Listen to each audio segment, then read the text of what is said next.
colegas vereadores, essa plateia linda, que a gente conhece a grande maioria das pessoas lutadoras, e a presença do amigo Seu Potric. Não tenho o dom da palavra como colegas que me antecederam, mas quando foi aprovado uma comissão temporária, liderada pelo meu gabinete, nós sentimos a ausência de uma comissão permanente para os deficientes visuais, PCDs e outros. Conversando com a colega Tati, deu uma força muito grande, o Valim e outros colegas vereadores.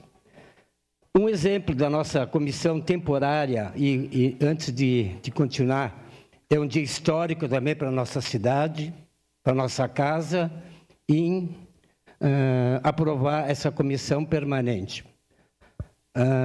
Foi manchete de Jornal Pioneiro, capa de Jornal Pioneiro, e 2 páginas do trabalho que foi feito sobre os PCDs e deficientes visuais.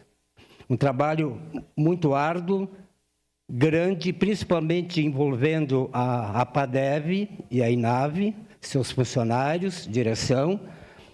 Fomos procurados por mercados, inclusive, talvez muitos não saibam, fui procurado pelo Sindigênero pedindo para retirar esse projeto, que foi aprovado por unanimidade nessa casa. Fui pressionado pelo presidente do Sindigênero para tirar o projeto para ajudar a beneficiar os deficientes visuais e deficientes e PCDs.